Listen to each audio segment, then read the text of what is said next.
हाय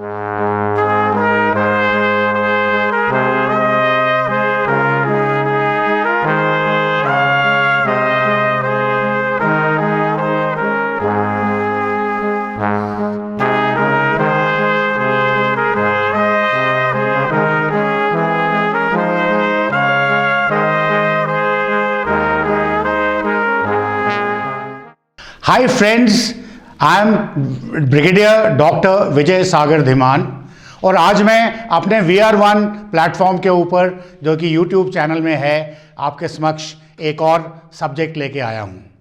आज हम बात करेंगे शहीद आज़म शहीद भगत सिंह की।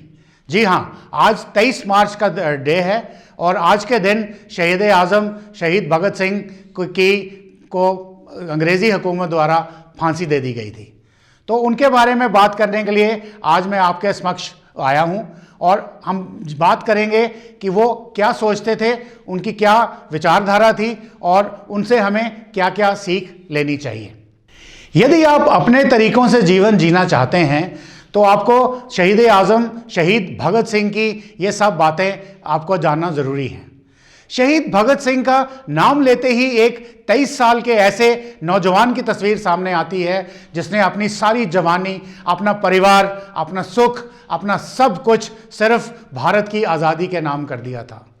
सबसे बड़ी बात तो ये है कि उसे देश के लिए अपनी जान कुर्बान करने का कोई भी अफसोस नहीं था। उन्हें तो इस चीज़ का गर्व था कि उनकी जान देश के काम आई और वो देश के उन क्रांतिकारियों में शामिल हैं जिन्होंने मौत को हंसते हंसते अपने गले लगा लिया था।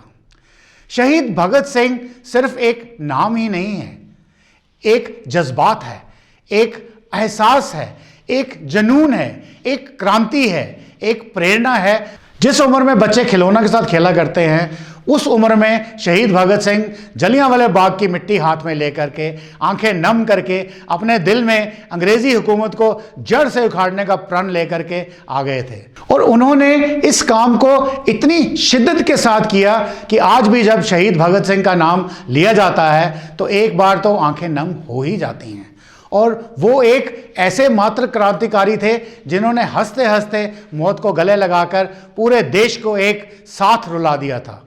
23 मार्च 1931 शाम 7:30 पर भगत सिंह, राजगुरु, सुखदेव को समय से पहले ही फांसी से लगा दिया गया था और ये बात इतिहास के काले अक्षरों में लिखी गई है कि पहली बार ऐसा हुआ है कि सूरज ढलने के बाद किसी को फांसी दी गई हो। अंग्रेजी हुकूमत ने भले ही उस दिन भगत सिंह की आवाज़ को दबाने की कोशिश की हो, पर शायद वो भूल गए कि एक भगत सिंह को फांसी पर लटकाकर उन्होंने लाखों भगत सिंह एक साथ पैदा कर दिए थे। आज शहीद दिवस पर हम बात करते हैं कि शहीद भगत सिंह की ज़िंदगी से युवाओं को क्या प्रेरणा मिलती है। वैसे तो उनकी ज़िंदगी हमारे लिए एक प्रेरणा है, पर उनके द्वारा कही गई बातें हमारे जीवन को एक बेहतर दिशा में ले जाने का काम करती हैं। उनका हर एक विचार जीवन में एक नई पॉजिटिविटी भर देता है। तो आज मैं आपको बताता हूं कि शहीद भगत सिंह के विचारों के बारे में और उनसे हमें क्या सीख मिलती है। ऐसे में उनके कुछ व्यू पॉइंट्स, कुछ विचार मैं आपके सामने रखता हूं। पहला, भगत सिंह का ये मानना था कि एक बेहतर ज़िंदगी सिर्फ अपने तरीकों से ही व्यतीत की जा सकती है। ये ज़िंदगी आपकी है और आपको तय करना है कि आपकी ज़िंदगी में आपने क्या करना है। ये बात एक समुंदर की तरह है जो इतनी गहरी है कि इसका अंदाज़ा सिर्फ समुंदर में उतर कर ही लगाया जा सकता है। शहीद भगत सिंह चाहते तो वो अपनी ज़िंदगी एक आम इंसान की तरह बिता सकते थे, विदेश में पढ़ाई कर सकते थे, शादी करके अपना घर बसा सकते थे, पर उन्होंने ये नहीं किया। उन्हें पता था कि उन्हें क्या करना है, तभी तो उन्होंने सबसे पहले अपनी मंजिल के बीच किसी और चीज़ को आने नहीं दिया।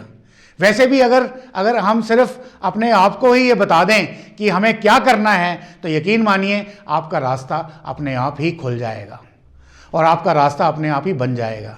उसके बाद सिर्फ आपको ये तय करना है कि आपने अपने इरादे को मजबूत रखना है और देखिए कि आपकी मंजिल आपके सामने कैसे आती है।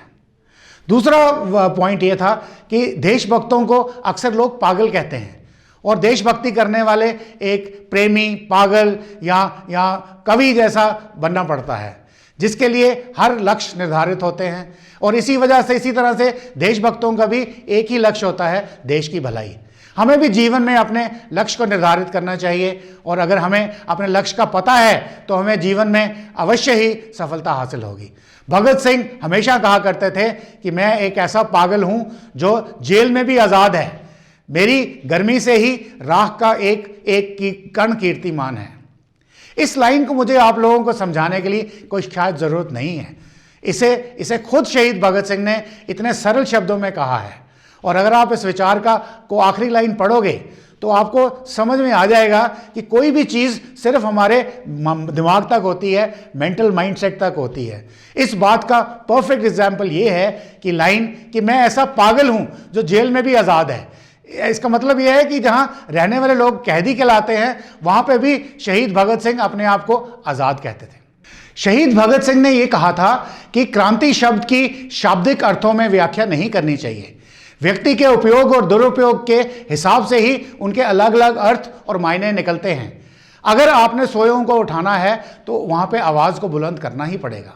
हमने तो बम अंग्रेजी हुकूमत पे गिराया था, किसी व्यक्ति विशेष को मारना हमारा मकसद नहीं था। इस बात पर अगर हम और भी जोर दें तो यह समझ में आता है कि जरूरी नहीं कि क्रांति सिर्फ विद्रोह से ही हो। क्रांति हर उस चीज से हो सकती है जो आपको अपने लक्ष्य तक पहुंचने पे रोकती है। क्रांति हर उस विचार, हर उस आवाज से हो सकती है जो ये कहती है कि तुमसे नहीं होगा। चौथा पॉइंट ये है जो शहीद भगत सिंह ने बताया। उन्होंने बोला कि जो सच्चा बलिदान वही है जो जरूरत पड़ने पर सब कुछ त्याग दे। भगत सिंह ने कहा कि उन्हें भी जिंदगी से प्यार है, वो भी महत्वाकांक्षी हैं, वो भी उम्मीद से भरे हुए हैं, परंतु जरूरत पड़ने पे वो सब कुछ त्याग सकते हैं। इस लाइन को समझने के लिए सिर्फ अपने कान खुले ही नहीं, अपने दिमाग को भी खुला रखने की जरूरत है। हर इंसान को की बहुत सारी इच्छाएं होती हैं, सपने होते हैं, पर इंसान जब जरूरत हो उन सब चीज़ों को एक ही बार में छोड़ सकने में सक्षम होना चाहिए। पांचवा पॉइंट जो उन्होंने बताया कि हम व्यक्ति को मार सकते हैं परंतु उसके विचारों को नहीं मार सकते।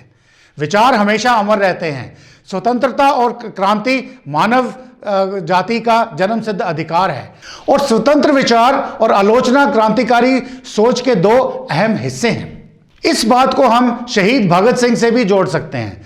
जिस तरह अंग्रेजी हुकूमत ने शहीद भगत सिंह को फांसी पर चढ़ाकर सोचा था कि वो भगत सिंह की या उनके विचारों का अंत है, पर जिस तरह भगत सिंह उस दिन मरे नहीं बल्कि अमर हो गए। उनके विचार सिर्फ अब उन तक ही सीमित नहीं रह गए थे, वो विचार अब पूरे देश के हो गए थे।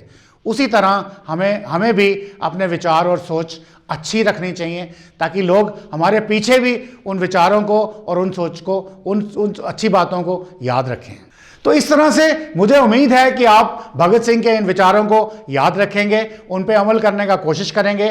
और आज जो हम शहीद भगत सिंह दिवस मना रहे हैं, इस दिन अपने आप में इंट्रोस्पेक्शन करेंगे और अपने बारे में सोचेंगे, और एक अच्छे भारतीय, एक अच्छे क्रांतिकारी, एक अच्छी सोच लेकर के आगे आएंगे, और जितनी भी गंदी प्रथाएं हैं, कमियां हैं, उनके सबके अगेंस्ट एक क्रांति को छेड़ देंगे।